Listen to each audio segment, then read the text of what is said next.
गांव में 3 पक्की सहेलियां संजना, आराध्या और आयुषी रहती थी। वो तीनों एक ही स्कूल में एक ही क्लास में पढ़ती थी। छुट्टी के बाद वो तीनों एक साथ बाहर निकली। वो देखो, हमारे बर्गर वाले चाचा आ गए। ये बिल्कुल टाइम पर आते हैं हमेशा। वो तीनों बर्गर वाले के पास चली गई। बोल संजना, क्या खाएगी तू? बर्गर, मोमोज या पानी पूरी? इतने में उसे थोड़ी दूरी पर एक दूसरी लड़की बीच में बोल पड़ी। अरे वो बेचारी क्या बताएगी, वो तो बेचारी तुम दोनों के सहारे ही चाचा के बर्गर के ठेले के पास आ जाती है। अगर तुम दोनों अमीर सहेलियां उसकी जिंदगी में ना होती तो वो आज तक बर्गर की शक्ल तक नहीं देख पाती। इतना सुनते ही आराध्या और आयुषी मुस्कुराई और उस लड़की के पास चली गई। आप दोनों मेरे पास क्यों चले आई? जाओ जाओ, अपनी गरीब सहेली को बर्गर पिज्जा खिलाओ। उसके इतना बोलते ही आराध्या और आयुषी ने उस लड़की को मारना शुरू कर दिया। उन दोनों लड़कियों को रोकते रहे, लेकिन वो लड़कियां नहीं रुकी और उसे मारती रही। तूने ही कहा था ना कि हम दोनों बहुत अमीर हैं। ये ले पैसे, अपना इलाज करा लेना। उम्मीद से ज्यादा ही पैसे हैं ये। आज के बाद हमारी सहेली के खिलाफ किसी ने जरा सा भी कुछ कहा तो उसका अंजाम इससे भी खौफनाक होगा। चल संजना, अब घर चलते हैं। वो तीनों सहेलियां वहां से चली गई। तभी चाचा ने उस लड़की से कहा, बिटिया, मुझे लगता है कि आज के बाद आप किसी भी गरीब का मजाक नहीं उड़ाओगी। तो इस तरह से उन तीनों की दोस्ती के चर्चे पूरे स्कूल में थे। संजना गरीब जरूर थी, लेकिन आयुषी और आराध्या उसे इस बात का कभी भी मलाल नहीं होने देती थी। रास्ते में, मैं कितनी खुशनसीब हूँ कि मुझे तुम दोनों जैसी सहेलियां मिली। तुम दोनों इतनी ज्यादा अमीर हो, तुम दोनों के पिताजी की खुद की कंपनियां चलती हैं, फिर भी तुम दोनों मुझसे कितना प्यार करती हो। तुम दोनों को तो किसी बड़े अमीरों वाले स्कूल में पढ़ना चाहिए। अगर आगे से खुद को गरीब कहा तो मैं तेरा भी वही हाल करूंगी जो उस लड़की का किया था। तो इस तरह से उन तीनों की दोस्ती चलती रही। दिन बीतते गए और एक दिन संजना के गांव में बहुत भयंकर बाढ़ आ गई। 2-3 दिन संजना स्कूल नहीं आई। एक रोज छुट्टी के समय, आयुषी 3 दिन हो गए संजना स्कूल नहीं आई। चल उसके गांव चलते हैं, कहीं बारिश की वजह से बुखार तो नहीं आ गया।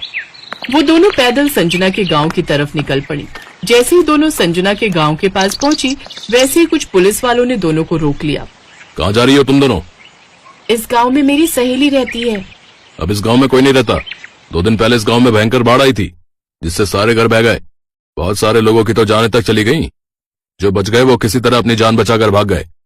ये सुनकर आराध्या और आयुषी को झटका लगा। पता नहीं बेचारी कहाँ होगी, पता नहीं जिंदा भी होगी या नहीं। ऐसा मत बोल आयुषी, हम जल्द ही उसे ढूंढ निकालेंगे। उन दोनों ने संजना को ढूंढने की खूब कोशिश की, पर वो नहीं मिली। उन दोनों ने संजना के बारे में अपने अपने पिता को भी बताया। उनके पिता ने पुलिस की मदद ली, पर कुछ नहीं पता चला संजना के बारे में। फिर एक रोज स्कूल की तरफ से कहीं टूर जाने वाला था। बच्चों, इस क्लास के सभी लोगों का इस स्कूल में आखिरी साल है। इसके बाद आप सभी कॉलेज में चले जाओगे, तो इस साल को यादगार बनाने के लिए हम सभी टूर पर जाएंगे, वो भी उत्तराखंड की वादियों में। सभी बच्चे खुश हुए, लेकिन आराध्या का मन नहीं था जाने का। आराध्या, चलते हैं ना, हमारा मूड भी थोड़ा बहल जाएगा। आयुषी की जिद करने पर आराध्या मान गई। दोनों ने टूर वाली बात अपने पापा को बताई। तुम लोग इतनी दूर टूर पर जाओ, मैं तुम्हें नहीं रोकूंगा, पर तुम दोनों स्कूल बस में नहीं बल्कि अपनी कार से जाओगी। पंकज हर वक्त तुम दोनों के साथ रहेगा। आयुषी, मैंने आपके डैड से भी बात कर ली है, तुम दोनों मेरी ही कार से जाओगी। ओके? Okay uncle. अगले दिन वो लोग उत्तराखंड पहुंच गए। आयुषी, उस लड़की को देख, वो जो बकरी चरा रही है, ये तो अपनी संजना जैसी लग रही है। वो दोनों उसी लड़की के पास पहुंच गई। वो कोई और नहीं, संजना ही थी। संजना ने उन दोनों को देखा, तीनों का गला भर आया। तीनों बहुत कुछ बोलना चाह रही थी, पर आवाज ही नहीं निकल रही थी। पता है, हमने तुझे कहाँ कहाँ नहीं ढूंढा, अचानक से गायब हो गई तू। सब कुछ बताऊंगी, आओ यही पास में मेरा घर है, चलोगी नहीं? क्यों नहीं चलेंगे? हाँ चल चले। तीनों कार में बैठकर संजना के घर पहुंच गए। उसका घर कुछ खास अच्छा नहीं था। संजना के माता पिता ने खिड़की से ही उस कार को बाहर देख लिया और वो डर गए। ये इतनी बड़ी कार तो हमारे घर की तरफ आ रही है, कहीं ये लोग बैंक की तरफ से तो नहीं आए हैं?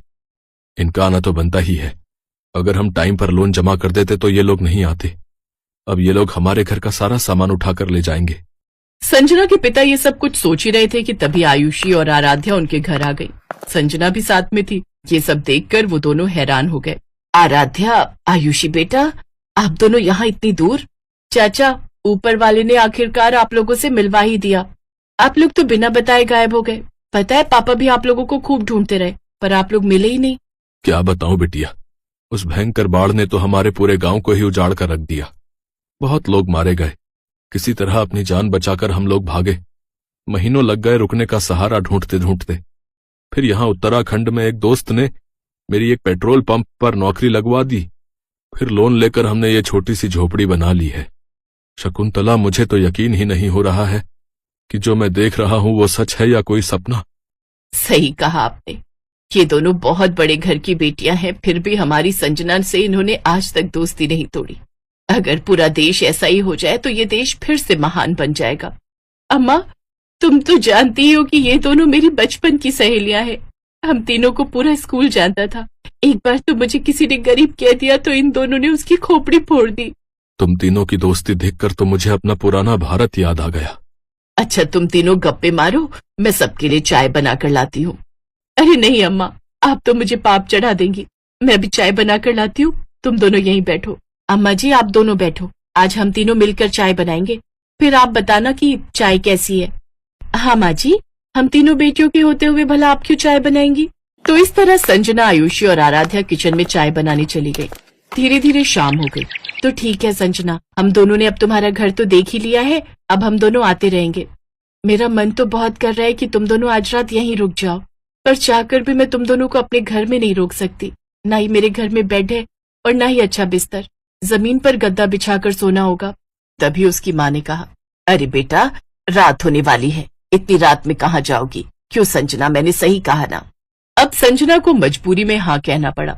तभी उन दोनों ने अपने अपने पिता को फोन कर दिया। पापा, यहाँ हमें संजना मिल गई, लेकिन वो लोग जिद कर रहे हैं कि आज रात रुक जाओ, तो क्या मैं रुक सकती हूँ? ठीक है, रुक जाओ। मैं तुम्हारे प्रिंसिपल और पंकज से बात कर लेता हूँ। कल मैं भी आ रहा हूँ संजना बिटिया से मिलने।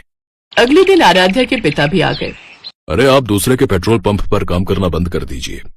मैंने अपने गांव के पास ही पेट्रोल पंप खोला है, आप लोग वहीं वापस चलिए, क्योंकि वो पेट्रोल पंप आपको ही मैनेज करना है। तो कुछ महीनों बाद वो लोग अपने पुराने गांव वापस आ गए। संजना के पिता पेट्रोल पंप के मैनेजर बन गए, तो संजना की गरीबी भी खत्म हो गई और वो सब खुशी खुशी रहने लगे।